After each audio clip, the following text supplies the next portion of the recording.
Bacaan Kitab Suci Injil, Renungan dan Doa. Sabtu, tanggal 23 September tahun 2023. Siapa mempunyai telinga untuk mendengar, hendaklah ia mendengar. Inilah Injil suci menurut Lukas, bab 8 ayat 4-15. Ketika orang banyak berbondong-bondong datang, yaitu orang-orang yang dari kota ke kota menggabungkan diri pada Yesus, berkatalah ia dalam suatu perumpamaan. Adalah seorang penabur keluar untuk menaburkan benihnya. Pada waktu ia menabur, sebagian benih itu jatuh di pinggir jalan, lalu diinjak orang dan burung-burung di udara memakannya sampai habis.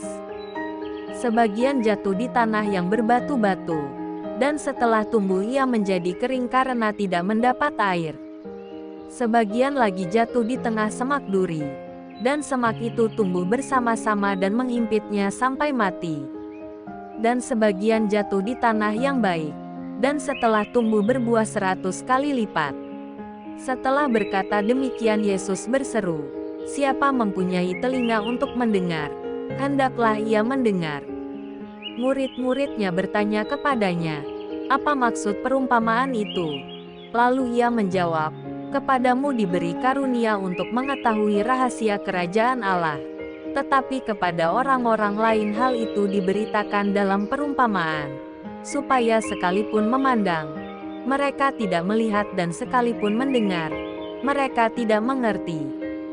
Inilah arti perumpamaan itu. Benih itu ialah firman Allah. Yang jatuh di pinggir jalan itu ialah orang yang telah mendengarnya.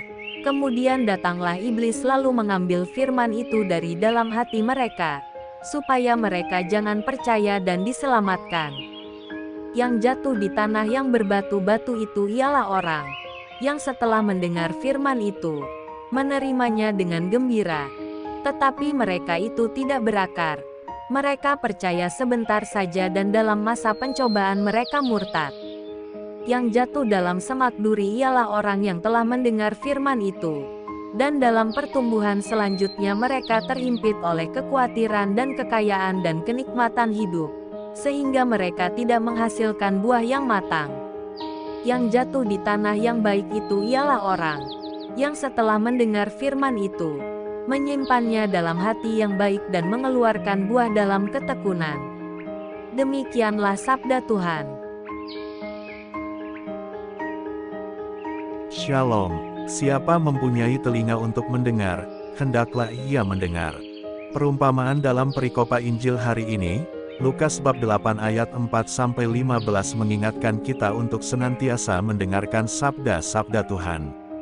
Sebagai orang Kristiani kita selalu diajak untuk mendengarkan sabda Tuhan sebagai penuntun hidup kita, supaya hidup kita tidak melulu hanya dipenuhi dengan sabda-sabda manusiawi. Hidup kita perlu dengan sabda rohani dan sabda ilahi. Perkara mendengarkan sabda Tuhan, melalui perumpamaan ini kita menjadi jelas bahwa setiap orang, siapapun orangnya, mendengar sabda Tuhan. Sabda Tuhan hadir kepada semua orang, tanpa kecuali. Perkara yang muncul adalah setelah mendengarkan sabda Tuhan kemudian bagaimana sikap kita, itu yang menentukan apakah sabda itu berbuah atau justru mati.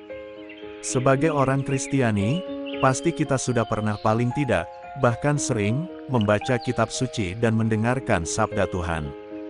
Pertanyaannya adalah setelah membaca, bagaimana tanggapan atau reaksi kita terhadap sabda-sabda Tuhan yang kita baca dan kita dengar. Jika setelah mendengar kemudian kita tertidur, atau diam saja, atau tidak mempunyai rasa apa-apa, bisa jadi kita adalah bagian dari benih yang jatuh di pinggir jalan, atau di batu, atau di semak berduri. Apa yang ditanam dalam diri kita menjadi sia-sia, tidak tumbuh apalagi berkembang. Yang menentukan tanah baik atau tidak adalah berkaitan dengan langkah berikutnya setelah mendengar Tuhan.